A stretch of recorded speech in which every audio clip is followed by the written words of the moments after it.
बाबा राम राम सभी को।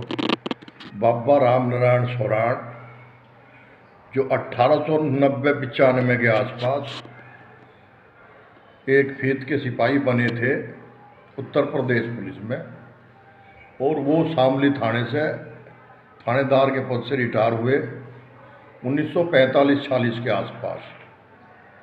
और उसके बाद वो करीब 1980-81 तक जिंदा रहे। और मैं अक्सर उनका दूध लेके जाता था शाम को, हमारी फर्म के नज़दीक ही रहते थे। तो उन्होंने मुझे बताया, उन्होंने कई बार कहा कि हम लोहारू की तरफ से आए थे, लोहारू में गढ़ है हमारा, और हम औरंग से बदला लेने के लिए आए थे। अंगदपुर बसा था, हमारे बड़े जब आए थे।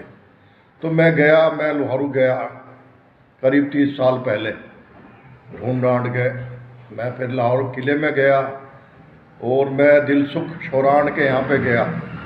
उनके पोते थे हवा सिंह शौराण। उन्होंने, जब मैं उनके यहाँ पे गया, शाम के समय गया था मैं, तो उन्होंने मुझे बताया, कहने जैसे सोने में से खुशबू आ रही है, शशिकांत तू जो आया, जो सोने में से खुशबू आ रही है। तो मैंने बहुत चीज़ें की वहाँ पे लोहारू के आसपास, काफ़ी गांवों में गया। फिर मैंने हरपुल जाट जिलानी जो बारावास के थे, हरपुल शौराण, उन पर रिसर्च किया। तो उस पर जब रिसर्च किया तो पूरे हरियाणा का नक्शा मेरे सामने आया। वो बहुत महान थे, जो मैं शब्दों में नहीं कह सकता। अब मैं अब कर रहा हूँ मैं हरपुल फुल्ला सिंह पर। हरपुल के बाद अब मैं फुल्ला सिंह पर रिसर्च कर रहा हूँ। फुल्ला सिंह अकाल तख्त के जत्थेदार थे। फुल्ला सिंह वो शौराण थे।